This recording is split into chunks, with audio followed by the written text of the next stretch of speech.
Olá, eu sou Juliana Reis, fisioterapeuta da Respire. Vou falar para vocês sobre a máscara de Venturi, um dispositivo utilizado em oxigenoterapia.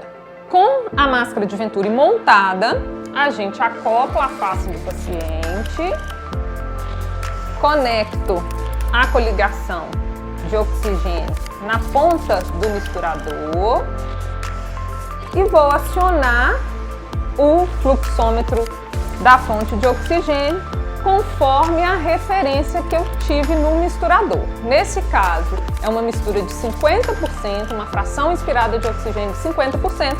Eu preciso oferecer 12 litros de oxigênio por minuto para que o paciente receba 50% da mistura de ar que ele está respirando de oxigênio.